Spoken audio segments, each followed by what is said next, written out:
A graça e a paz de Jesus Cristo. Seja muito bem-vindo a esse canal que compartilha reflexões e meditações com base nos capítulos da Bíblia. A meditação de hoje fala a respeito de a figueira secou. Vamos ler Marcos capítulo 11, versículos 11 em adiante. E Jesus entrou em Jerusalém no templo e, tendo visto tudo ao redor, como fosse já tarde, saiu para Betânia com os 12. Esse capítulo, nos versículos 1 a 10, fala a respeito da entrada triunfal de Jesus em Jerusalém. Jesus entra em Jerusalém montado em um jumentinho, revelando de maneira clara agora que ele é o Messias. E essa entrada de Jesus em Jerusalém marca o fim do ministério de Jesus, porque logo na sequência, nos dias seguintes, ele será julgado, será condenado, morto e ressuscitará no domingo de Páscoa. Então aqui Jesus entra em Jerusalém e na sequência ele chega no templo, mas já era tarde. Então Jesus vai para a localidade de Betânia, que fica ali próximo de Jerusalém. Versículo 12. No dia seguinte, quando saíram de Betânia, teve fome. Versículo 13. Vendo de longe uma figueira que tinha folhas, foi ver se nela acharia alguma coisa, e chegando a ela não achou senão folhas, porque não era tempo de figos. Versículo 14. E Jesus, falando, disse à figueira: nunca mais coma alguém fruto de ti. E os seus discípulos ouviram isso. Isso aconteceu logo no período da manhã. E aí Jesus vai até Jerusalém no versículo 15. E vieram a Jerusalém, porque eles tinham ido para Betânia para pousar em Betânia. Acordaram, Jesus teve fome, quis comer daquela figueira, então eles voltaram para Jerusalém e Jesus, entrando no templo, começou a expulsar os que vendiam e compravam no templo e derribou as mesas dos cambistas e as cadeiras dos que vendiam pombas. Versículo 16. E não consentia que ninguém levasse algum vaso pelo templo. 17. E os ensinava dizendo: não está escrito: a minha casa será chamada por todas as nações casa de oração? Mas vós a tendes feito covil de ladrões. 18. E os escribas e príncipes dos sacerdotes, tendo ouvido isso, buscavam ocasião para o matar, pois eles o temiam, porque toda a multidão estava admirada acerca da sua doutrina. Versículo 19. E sendo já tarde, saiu para fora da cidade. Versículo 20. E eles, passando pela manhã, viram que a figueira se tinha secado desde as raízes. 21. E Pedro, lembrando-se, disse-lhe: mestre, eis que a figueira que tu amaldiçoaste se secou. Então, nós vemos aqui que Jesus havia ido para Betânia, pousaram naquele lugar. No dia seguinte, quando acordaram e estavam indo novamente para Jerusalém em direção ao templo, Jesus avista uma figueira que tem folhas. O fato da figueira ter folhas indicava que seria possível que aquela figueira tivesse algum fruto, e por essa razão Jesus se dirigiu a ela com a finalidade de colher algum fruto ali, já que a figueira estava mostrando uma aparência de que poderia ter algum fruto, embora fosse fora da época da produção de figos.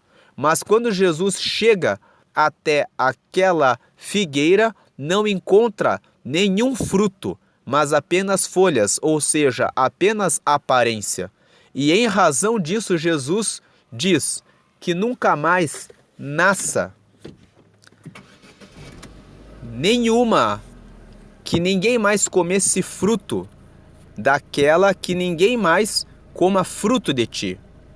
Na sequência, Jesus entra em Jerusalém, vai até o templo, que era o propósito dele para aquele dia, e como Jesus entra agora já tendo revelado que ele era o Messias, sabendo que agora era o momento de que ele fosse revelado como Messias, vou deixar aqui no canto superior direito um link de acesso para um outro vídeo que fala a respeito da entrada triunfal de Jesus em Jerusalém, onde eu explico o que significou a entrada de Jesus triunfal em Jerusalém, que fala que quando Jesus se revelou, quando Jesus entrou de maneira triunfal montado em um jumento em Jerusalém, aqui em Marcos, no capítulo 11, ele já estava pronto para ser julgado e ser condenado à morte para cumprir o propósito para o qual ele tinha vindo, de morrer por todos para trazer a salvação. Então, nesse momento, Jesus já não se preocupa em dizer para os discípulos: não contem a ninguém que eu sou o Messias. Pelo contrário, nesse momento ele se revela como Messias, ele entra no templo e ele começa a colocar para fora todos aqueles que faziam comércio dentro do templo, dizendo que a minha casa é casa de oração. Ou seja, Jesus está dizendo: eu sou o Filho de Deus. Veja que no versículo 17 ele fala: a minha casa será chamada por todas as nações casa de oração, mas vós a tendes feito covil de ladrões. Jesus já vem agora dizendo: vocês são os ladrões, a ponto dos escribas e príncipes terem sido tão fortemente atacados que eles pensavam: agora temos que matá-lo. Então Jesus já está se encaminhando para a morte, mas aquele não era o momento, porque Jesus estava fortalecido pela multidão que vinha seguindo a ele, pela autoridade com que ele pregava. Tendo cumprido esse propósito de limpar a casa de Deus, já no período da tarde, Jesus volta por aquele caminho em direção a Betânia. E onde eles pousavam, certamente pelo contexto que nós podemos ler aqui da passagem, e quando no dia seguinte estavam passando novamente por aquela figueira, Pedro se lembra de que no dia anterior Jesus havia amaldiçoado aquela figueira e ele diz: mestre, eis que a figueira que tu amaldiçoaste se secou. Ou seja, quando Jesus ordenou que aquela figueira que tinha aparência deveria se secar, ela foi amaldiçoada e ela se secou. Aqui nós encontramos uma entrada para o texto do evangelista João. João, no capítulo 15, conta que Jesus teve um outro diálogo com os seus discípulos. Ele disse para os seus discípulos que eu sou a videira verdadeira e meu pai é o lavrador. Versículo 2: toda vara em mim que não dá fruto atira, e limpa toda aquela que dá fruto, para que dê mais fruto. Então, nesse texto, Jesus ele se compara com uma videira verdadeira e ele fala que o Pai é o lavrador. E ele fala que toda vara que está firmada em Jesus, que não dá fruto, Jesus a tira, Jesus a arranca, mas ele limpa toda aquela que dá fruto para quê? Para que ela dê mais fruto. E Jesus vem e fala: vós já estáis limpos pela palavra que vos tenho falado. Está em mim e eu em vós. Como a vara de si mesma não pode dar fruto, se não estiver na videira, assim também vós, se não estiverdes em mim. No versículo 5, Jesus diz: eu sou a videira, vós as varas. Quem está em mim e eu nele, este dá muito fruto, porque sem mim nada podereis fazer. Versículo 6: se alguém não estiver em mim, será lançado fora como a vara e secará, e os colhem e lançam no fogo e ardem. Versículo 7. Se vós estiverdes em mim, e as minhas palavras estiverem em vós, pedireis tudo o que quiserdes e vos será feito. Vamos pular aqui alguns versículos e vamos ler aqui o versículo 14. Vós sereis meus amigos se fizerdes o que eu vos mando. Versículo 15. Já vos não chamarei servos, porque o servo não sabe o que faz o seu senhor, mas tenho-vos chamado amigos, porque tudo quanto ouvi de meu Pai vos tenho feito conhecer. Versículo 16. Não me escolhestes vós a mim, mas eu vos escolhi a vós e vos nomeei para que vades e deis fruto, e o vosso fruto permaneça, a fim de que tudo quanto em meu nome pedirdes ao Pai, Ele vos conceda.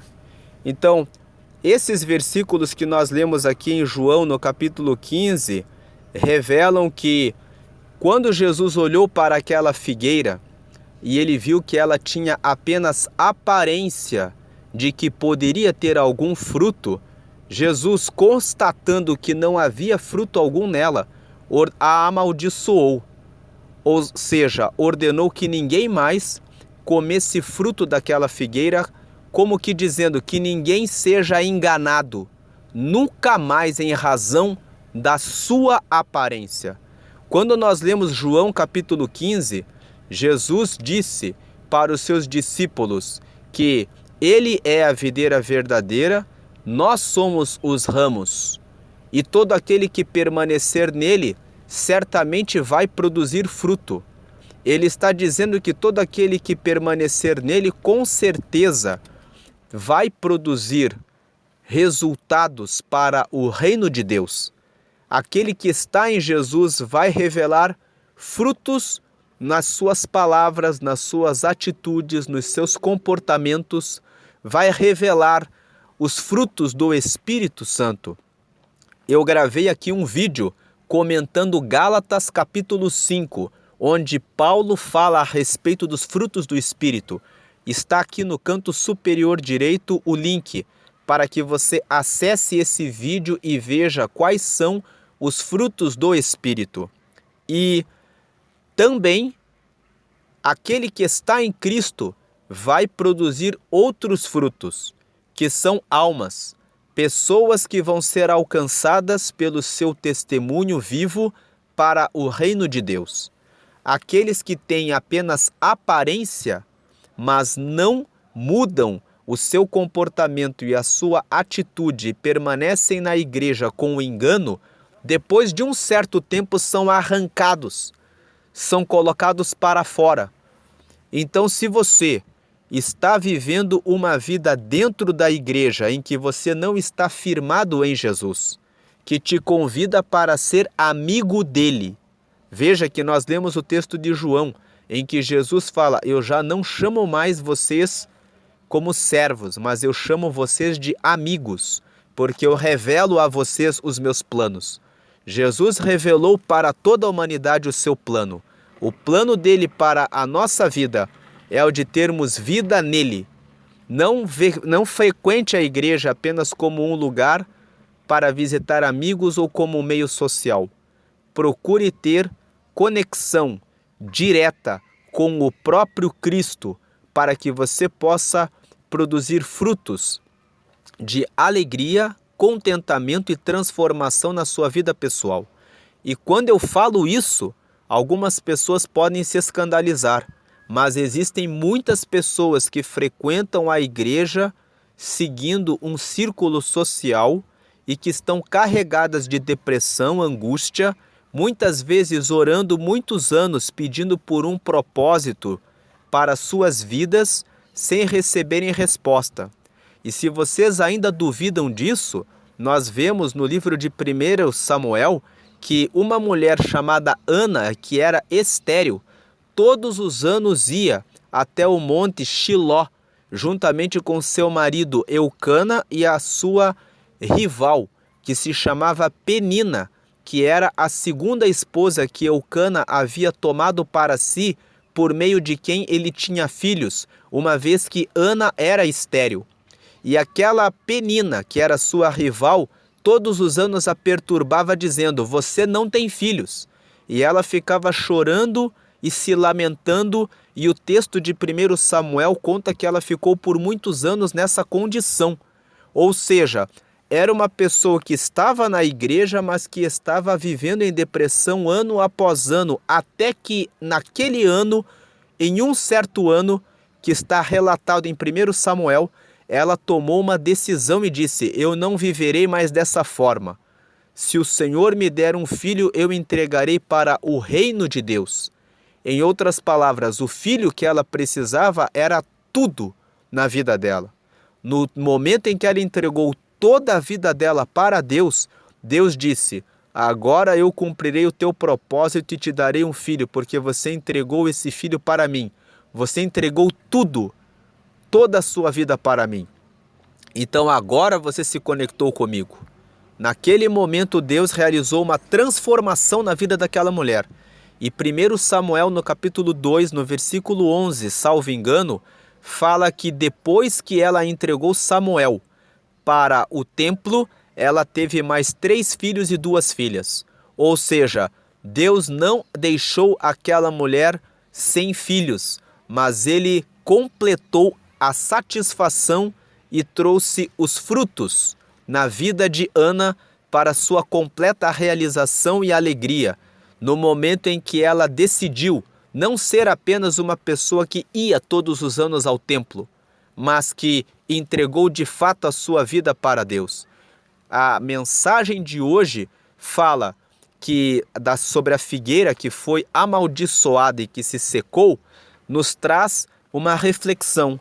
Não vamos ser cristãos de aparência, mas vamos produzir frutos para a transformação das pessoas à nossa volta e primeiramente para a transformação da nossa própria vida, para que possamos seguir o reino de Deus e experimentar essa conexão direta com Deus, sendo Jesus a videira verdadeira e nós os ramos que recebemos da graça, da revelação, do conhecimento, da prudência, do discernimento e dos frutos e bênçãos que vêm diretamente do alto para a nossa vida, e que assim possamos frutificar para as outras varas que estão conectadas com o nosso ramo, para a glória e honra do reino do Pai, do Filho e do Espírito Santo. Uma segunda mensagem que podemos extrair aqui desse texto é: vamos valorizar o templo de Deus. O lugar em que reservamos para adorar a Deus não é lugar de negociação, de negociarmos coisas pessoais, de buscarmos interesses particulares, mas é um lugar onde nos reunimos para orar a Deus, para adorar a Deus, para honrar e glorificar a Deus. Então, quando você chegar ao templo, honre a Deus, entregue a sua vida totalmente a Deus.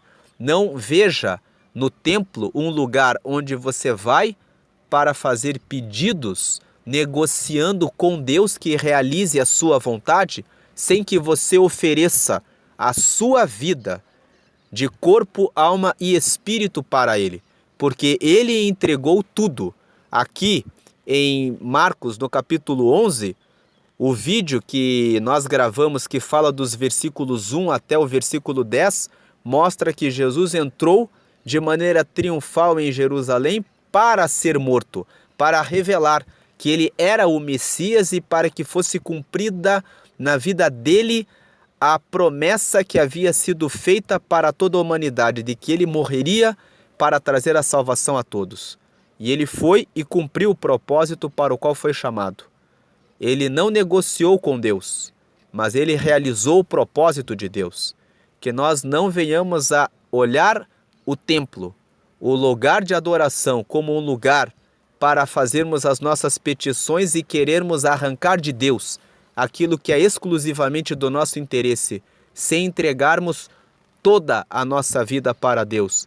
Que não venhamos a buscar negociações com Deus, mas que venhamos entender que Ele é Rei e que Ele é o Senhor da nossa vida e digno de honra e glória, pela paixão que teve pela humanidade de ter derramado a sua vida por nós. Deus abençoe, fiquem na paz de Jesus.